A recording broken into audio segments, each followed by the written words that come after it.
आज आपकी 16.4 एक्सरसाइज खत्म हो जाएगी। हमने मोस्ट ऑफ द क्वेश्चंस आपको करवाए हैं, मतलब जितने भी क्वेश्चन थे सारे करवाए हैं। एक दो क्वेश्चन हो सकता है कि हमने सिर्फ आपको समझाया हो और कैलकुलेशन नहीं करवाई हो। तो जो ये लास्ट 3 क्वेश्चंस हैं, अब आप इनको देखो, समझो अच्छे से, और ये आपकी एक्सरसाइज कंप्लीट हो जाएगी। और फिर आपको बैठ के इसको पूरा रिवाइज करना है, ठीक है। चैप्टर ये बहुत इजी है, और एक बार फिर से बोल रहा हूँ कि चैप्टर बहुत इजी है। फॉर्मूले याद होने चाहिए, 2 या 3 कॉन्सेप्ट है इसके अंदर, ठीक है। और फॉर्मूले याद है और कैलकुलेशन अच्छे से आती है। और कैलकुलेशन अच्छे से कब आएगी? जब आपको कैलकुलेशन खुद से करोगे। अगर आप कोई भी कैलकुलेशन बोर्ड की देख के डिटो कॉपी में लिखते हो, उससे आपकी कैलकुलेशन स्ट्रांग नहीं होगी। आप क्वेश्चन को समझ लो, कैलकुलेशन वाला पार्ट आप हमेशा सेल्फ करो। मोस्ट ऑफ द क्वेश्चंस में कैलकुलेशन मैंने पूरी करवाई है, बट आपको वो कैलकुलेशन खुद से करनी है। हो सकता है एक बार गलत हो, 2 बार गलत हो, बट तीसरी बार वो सही आपसे सही होगी ही होगी।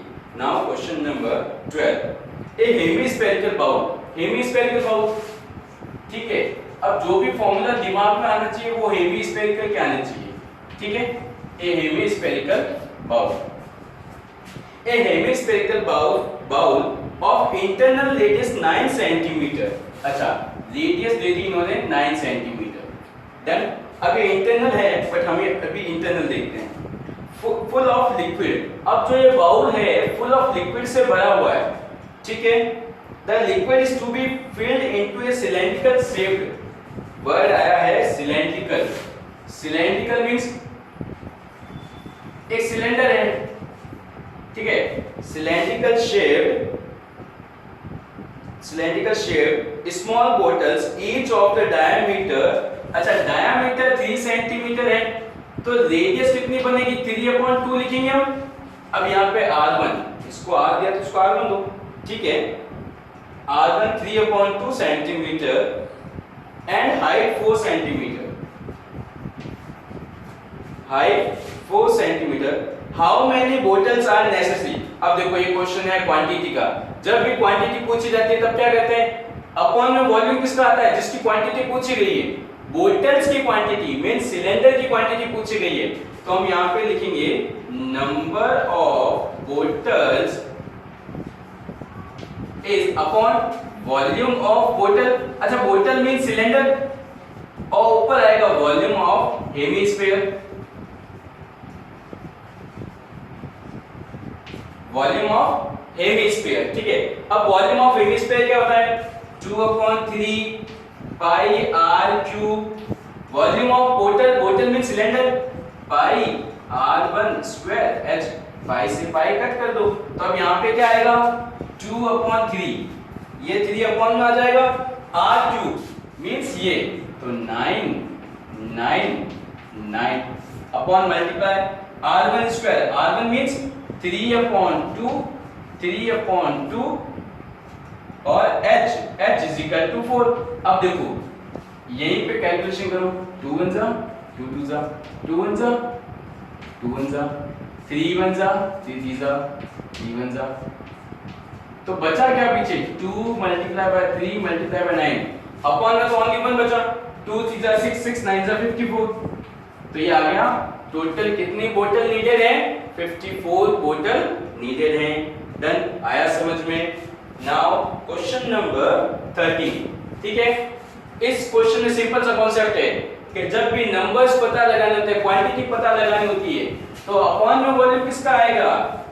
जो जिसकी क्वांटिटी पता लगानी है, और ऊपर जो भी दूसरा शेप पड़ा है, सिलेंडर, स्फीयर, कोन, कुछ भी हो सकता है, ठीक है। क्वेश्चन नंबर 13 समझो, देखो ध्यान से। The diameter of a sphere is 0.7 centimetre, तो रेडियस बनी 0.7/2 सेंटीमीटर। डन, ये स्फीयर है, ठीक है, okay. The diameter of a sphere is 0.7 centimetre from a water tank. 3000 spheres completely filled with water are drawn out, then find volume of water drawn in। अब देखो easy question है। एक sphere है जिसकी radius पता है, ठीक है। अब इस स्फीयर का यूज क्या है? अब ये स्फीयर पता है क्या है? जैसे हम लोग क्या करते हैं गांव में या घर में, जो हमारे टैंक होता है या कुआं होता है, उसमें हम बाल्टी डाल के पानी निकालते हैं। तो अब क्या करेंगे, जो स्पेयर जो है इस स्पेयर को उसके अंदर डालेंगे तो वो स्पेयर पानी से भरेगा, और पानी से भरने के बाद में जो पानी है वो हम बाहर गिरा देंगे कहीं पर भी, ठीक है। तो ऐसा उसने 3000 टाइम किया। कितने टाइम किया? 3000 टाइम किया। तो टोटल कितना पानी बाहर आया? तो टोटल वॉल्यूम कैसा आएगा? टोटल वॉल्यूम कैसा आएगा कि total volume equal to 3000 into volume of sphere. 3000 volume of sphere क्या होता है? 4/3 पाई आर क्यूब। अब देखो इसको मैं यही कट कर देता हूं तो आ गया 1000 मल्टीप्लाई बाय 4, पाई की वैल्यू 22/7, आर क्यूब क्या बच्चों? 0.7 0.7। इस पॉइंट को हटाऊंगा, अपॉन में 10 आएगा, 10 आएगा, 10 आएगा, 3 जीरो है, ये लो 3 जीरो, ये भी कट गए। 7 बन जा 7, बचा क्या? 4, 22, 7 मल्टीप्लाई बाय 7। इसको मल्टीप्लाई कर लेना, you will get your answer. Done. Now question number 14। ये क्वेश्चन हो सकता है कि थोड़ा आपको अटपटा लगे या अजीब लगे, क्योंकि ये क्वेश्चन है ही ऐसा। अब देखो क्वेश्चन,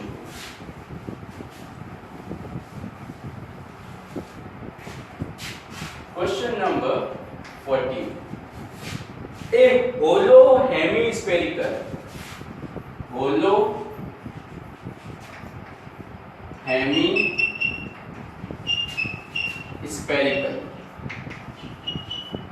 ठीक है, hollow hemispherical vessel has external and internal radius। External R1 लेते हैं हम 43 सेंटीमीटर, R2 लेते हैं 42 centimetre, 42 centimetre. Then if cost of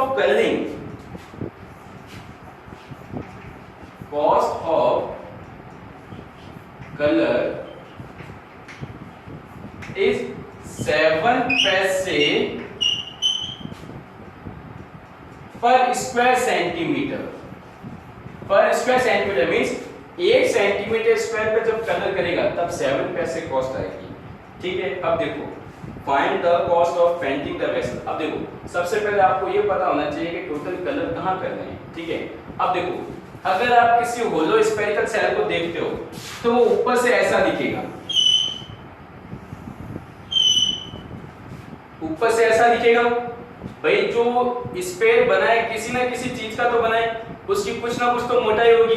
तो देखो ये उन्होंने दी थी 42 और ये दी थी 43, ठीक है। तो देखो कलर कहां का होगा? एक तो कलर इस पार्ट में होगा,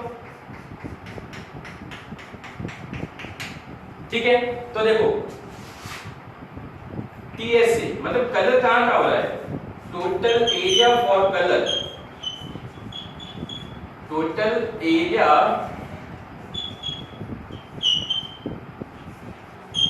फॉर कलर। अच्छा इसको हम क्या बोलते थे? चैप्टर नंबर 15 में पढ़ा था, एरिया ऑफ फुटपाथ, एक तरह से वही है। तो इसका क्या बनेगा? पाई R1 square minus R2 square, ठीक है।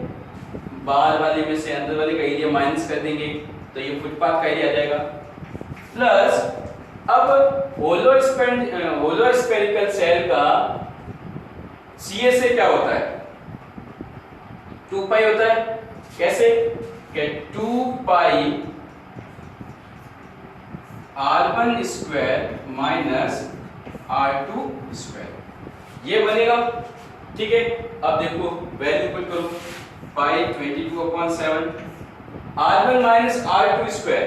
अच्छा R1 की वैल्यू 43 स्क्वायर, ये 42 स्क्वायर, 2 पाई 22/7, R1 कितना है? 43 स्क्वायर और ये 42 स्क्वायर। इसको सॉल्व करना, जो भी आता है 7 पैसे से मल्टीप्लाई कर देना, you will get your answer. अब यहाँ से कैलकुलेशन आपको सेल्फ करनी है। डन। ये चैप्टर खत्म हुआ। नेक्स्ट चैप्टर हम स्टार्ट करेंगे, चैप्टर नंबर 17। ओके।